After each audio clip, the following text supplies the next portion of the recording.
Hello everyone. तो आइए प्यारे बच्चों, आज हम कक्षा 8th का लेसन नंबर 14 विज्ञान का विद्युत धारा के रासायनिक प्रभाव करते हैं। तो आपकी जानकारी के लिए प्यारे बच्चों बता दें, अब जो नई आपकी विज्ञान की कार्य पुस्तक आई है उसमें यह लेसन नंबर 11 हो गया है, क्योंकि सिलेबस में से कुछ लेसन आपके काट दिए गए हैं। तो आइए शुरू करते हैं। सबसे पहले पहला प्रश्न है, आप सुबह उठने से रात के सोते समय तक विद्युत से चलने वाले किन किन उपकरणों का उपयोग करते हैं। तो आप घर में कौन कौन से उपकरण बिजली वाले जो चलते हैं बिजली पर, जैसे पंखा, bulb, press, cooler, TV, geyser, tubelight, इसमें और भी ऐड कर सकते हैं आप। अगर फ्रिज हो गया जैसे, तो जो भी आप चाहे इसमें जो आपके घर में है ऐड कर सकते हैं। इसके बाद दूसरा प्रश्न है, इन उपकरणों के अलावा कहाँ कहाँ विद्युत का उपयोग होता है। तो आप इसके अलावा और लिख सकते हैं, जैसे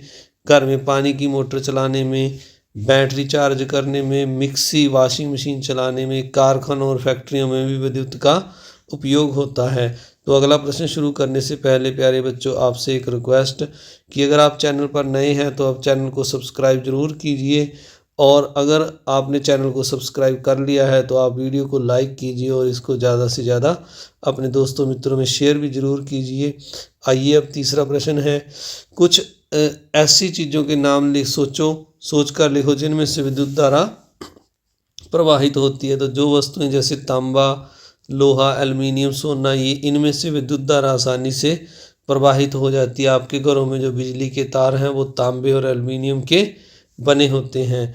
तो इसके बाद अगला 4 नंबर प्रश्न है, कुछ ऐसे चीज़ों के नाम सोचकर लिखो जिनमें से विद्युत धारा प्रवाहित नहीं होती। तो ये प्यारे बच्चों रबड़ है, लकड़ी है, प्लास्टिक है, कांच है, इनमें से बिजली जो करंट है, विद्युत धारा है, वो प्रवाहित नहीं होती है। अब 5 नंबर प्रश्न है, जिन चीज़ों में से विद्युत धारा प्रवाहित होती है और जिनमें से विद्युत धारा प्रवाहित नहीं होती, उनमें आपको क्या फ़र्क नज़र आता है। तो प्यारे बच्चों, जिन चीज़ों में से विद्युत धारा प्रवाहित होती है वे धातु कहलाती हैं, और जिनमें से विद्युत धारा प्रवाहित नहीं होती उन्हें हम अधातु कहते हैं। तो इसी प्रकार इसको 2 कैटेगरियों में बांटा गया है।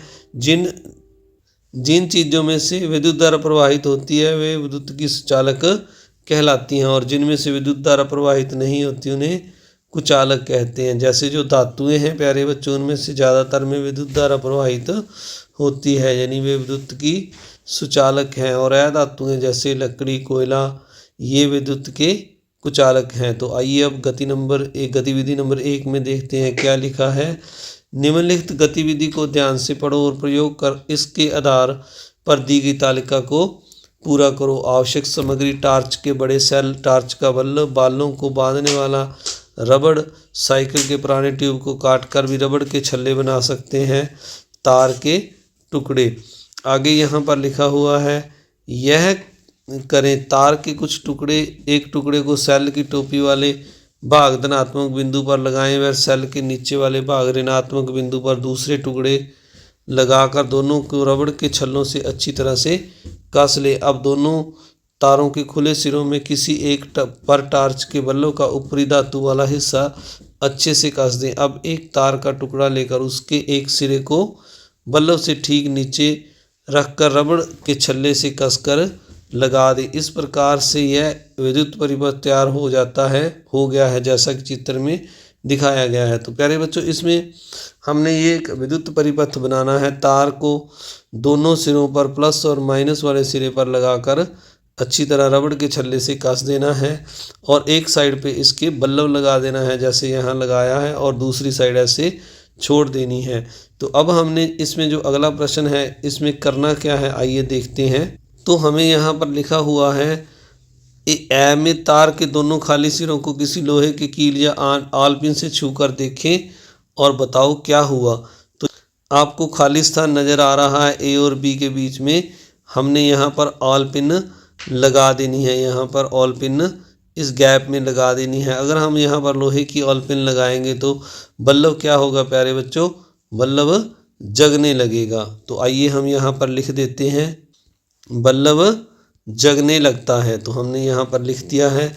अब नेक्स्ट जो इसका सेकंड पार्ट है, इसमें पूछा गया बताओ इसका क्या कारण है? तो प्यारे बच्चों, जो कील, लोहे की कील या ऑल पिन होता है, ये विद्युत के सुचालक हैं, यानी इनमें से विद्युत धारा गुजर जाती है। तो हम लिख देंगे, क्योंकि लोहे की कील या ऑल पिन विद्युत की सुचालक है। आप आगे और भी लिख सकते हैं, क्योंकि इनमें से विद्युत धारा आसानी से गुजर जाती है। आइए अब 7 नंबर प्रश्न करते हैं।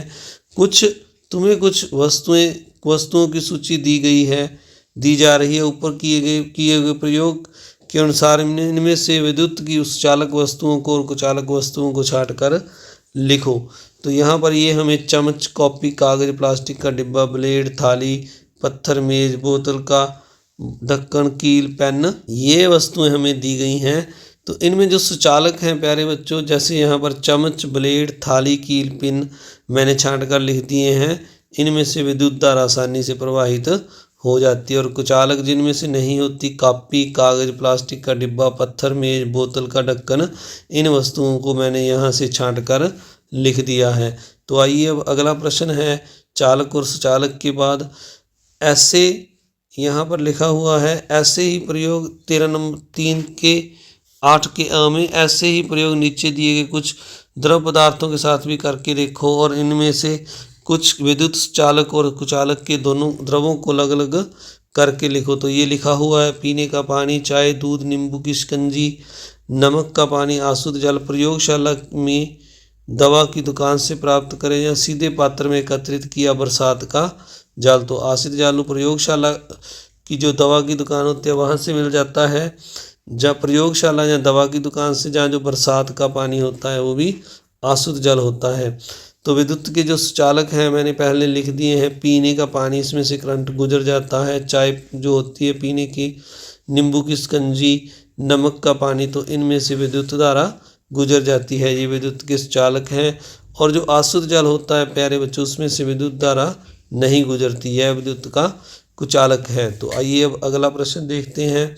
यदि आसुत जल को विद्युत का सुचालक बनाना हो तो क्या करोगे? जो पानी प्यारे बच्चों आसुत जल होता है, अगर उसमें हम थोड़ा सा नमक मिला दें, जहाँ अम्ल या क्षारक या लवण, लवण का मतलब उसमें नमक मिला दें, जहाँ अम्ल या क्षारक मिला दें, तो वो उससे क्या हो जाएगा? विद्युत का सुचालक बन जाएगा। तो इस तरह हम इसको विद्युत का सुचालक बना सकते हैं। अगला प्रश्न है, ऊपर दिए गए प्रयोगों के आधार पर बताओ कि वायु किस श्रेणी में रखोगे। तो वायु जो है प्यारे बच्चों विद्युत की कुचालक होती है। इसके बाद अगला प्रश्न है 9 नंबर, आप मम्मी पापा, अध्यापक और मित्र हमें गीले हाथ से बिजली के स्विच को छूने से क्यों मना करते हैं? तो पानी और हमारा शरीर प्यारे बच्चों विद्युत का सुचालक है, इसलिए यदि हम गीले हाथों से तारों को छुएंगे तो हमें झटका लग सकता है, यानी स्विच को या तारों को छुएंगे तो हमें झटका लग सकता है। इसके बाद अगला प्रश्न है, तो आइए अब वह प्रश्न करते हैं, बिजली का काम करते समय दस्ताने या पैरों में रबड़ की चप्पल क्यों पहननी चाहिए? तो क्योंकि ये विद्युत के कुचालक हैं। रबड़ के दस्ताने और चप्पल विद्युत के कुचालक हैं, इसीलिए हमें विद्युत का झटका नहीं लगता। अगर हम इनको पहनकर विद्युत का काम करेंगे या मिस्त्री विद्युत का काम करेगा तो उसको झटका नहीं लगता है। तो आइए अब आगे लिखा हुआ है, आवेशों के प्रवाह को विद्युत धारा कहते हैं। आवेश धन आवेश व ऋण आवेश 2 प्रकार के होते हैं और ये एक दूसरे की तरफ आकर्षित होते हैं। तो प्यारे बच्चों, जो विद्युत धारा है वो आवेशों का प्रवाह है। धन आवेश, ऋण आवेश एक दूसरे की तरफ आकर्षित होते हैं तो विद्युत धारा सर्किट में तारों में प्रवाहित होने लगती है। अब अगला प्रश्न लिखा हुआ है यहाँ पर, आप अपनी पाठ्य पुस्तक का क्रियाकलाप 14.7 को ध्यानपूर्वक पढ़ो और निम्न प्रश्नों के उत्तर दो। तो प्यारे बच्चों, अब आपकी जो सिलेबस में लेसन नंबर 11 हो गया है, तो अब आपने 11.7 जो क्रियाकलाप है उसको देखना है। तो यहाँ पर लिखा हुआ है 10 में ए में कॉपर सल्फेट के घोल में कुछ बूंदे तनु सल्फ्यूरिक अम्ल की क्यों डाली जाती है? तो तनु सल्फ्यूरिक अम्ल को डालने से वो चालक हो जाता है, उसे अधिक चालक बनाने के लिए तनु सल्फ्यूरिक अम्ल की बूंदें डालते हैं। इसके बाद अगला प्रश्न है, किस इलेक्ट्रोड पर तांबे की परत चढ़ी होती है? तो जो ऋणात्मक सिरा होता है उस पर इलेक्ट्रोड पर तांबे की परत चढ़ती है। अगला प्रश्न है, धातु के चम्मच, ग्लास प्लेट आदि पर हमें किसी अन्य धातु की परत चढ़ानी हो तो हम किस इलेक्ट्रोड पर जोड़ेंगे और क्यों? तो ऋण इलेक्ट्रॉन पर जोड़ेंगे क्योंकि धातु के आयन धनात्मक होते हैं, वो ऋणात्मक इलेक्ट्रोड की तरफ आकर्षित होते हैं, इसीलिए उस पर धातु की परत चढ़ जाएगी। तो आपने देखा भी जो धातु के आयन हैं वो धनात्मक होते हैं और वो ऋणात्मक इलेक्ट्रोड की तरफ आकर्षित होते हैं, तो इस प्रकार धातु की परत चढ़ जाएगी। आइए अब अगला प्रश्न नंबर 11 है, यदि तांबे के स्थान पर चांदी की परत चढ़ानी हो तो हमें विद्युत लेपन उपकरण में क्या परिवर्तन करेंगे? धनात्मक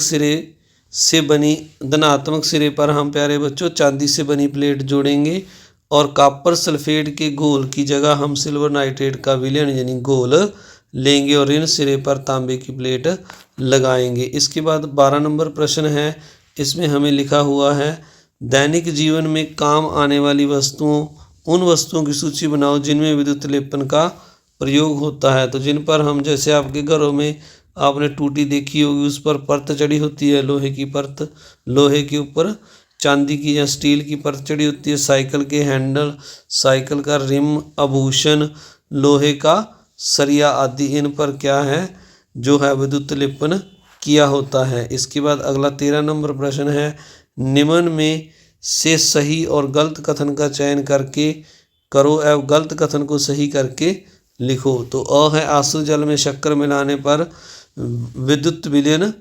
विलयन विद्युत का चालक बन जाता है, तो यह सही है। आसु जल में अगर हम शक्कर मिला दें तो यह चालक हो जाएगा। ब है, पानी के विद्युत अपघटन के दौरान एनोड पर हाइड्रोजन गैस मुक्त होती है, तो ये गलत है। एनोड पर नहीं, कैथोड पर हाइड्रोजन गैस मुक्त होती है।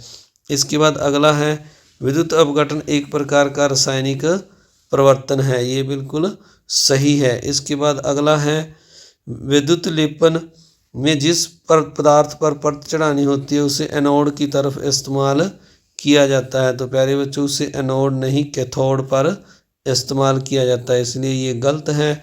इसके बाद अगला है, किसी चालक द्रव में विद्युत धारा प्रवाहित होने पर रासायनिक अभिक्रिया होती है, इसे विद्युत धारा का ऊष्मीय प्रभाव कहते हैं, तो यह गलत है प्यारे बच्चों। इसको ऊष्मीय प्रभाव नहीं कहते, इसको रासायनिक प्रभाव कहते हैं। यहाँ गलत लगा के आपने इसको सही कर देना है। आप सभी का इस वीडियो को देखने के लिए बहुत बहुत धन्यवाद। अगर आप चैनल पर नए हैं तो चैनल को सब्सक्राइब जरूर कीजिए, वीडियो को लाइक कीजिए और अपने दोस्तों मित्रों में शेयर कीजिए। वर्कबुक से व उड़ान से संबंधित सभी दूसरे प्रकार की गणित और विज्ञान की वीडियो इस चैनल पर उपलब्ध हैं। Thank you very much.